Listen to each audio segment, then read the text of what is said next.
So this is interesting right here. If you guys can see my screen, chronic intestinal candidiasis is a possible etiological factor in chronic fatigue syndrome. We talked about Candida syndrome, also known as Candida-related complex, putatively caused by an overgrowth of Candida. So that's an overgrowth. It's not that Candida is not ever going to be there. It should be there maybe at very low levels. It's the significant overgrowth that's the problem. And essentially, in response to the large number of patients with chronic fatigue to an oral antifungal agent, there's evidence that Candida infection of the mucous membranes depress our T cells and natural killer cells. Similar abnormalities of the immune function are found in chronic fatigue. So it's altering our immune function. So our body's ability to deal with an immune response and deal with infections and deal with stress is going to be impaired big time. This is really, really, really important to kind of highlight. And then it says, and it's important in preventing reactions like Epstein-Barr, cytomegalovirus, herpes virus. So there are other viral infections that could play a role with chronic fatigue, right? And again, with chronic fatigue, the question is, what comes first? Is it the chicken or the egg?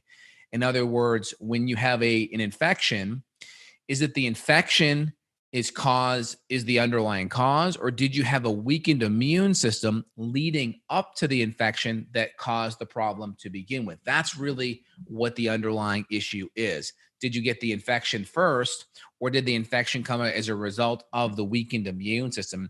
And I'm not sure if it matters too much. We always try to line up what the likely cause is, but we know here things like Candida and gut issues can affect the T cell and the natural killer cell. This is going to be our Th1 branch of the immune system.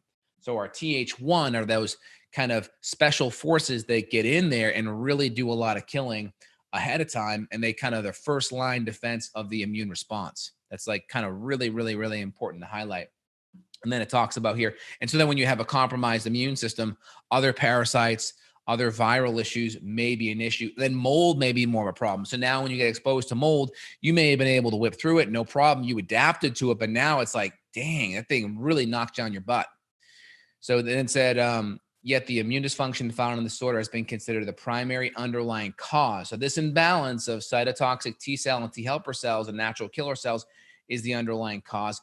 It proposed that the chronic intestinal candidiasis may be an agent which leads to the immune depression in many chronic fatigue patients, and therefore it could be a causal factor in chronic fatigue.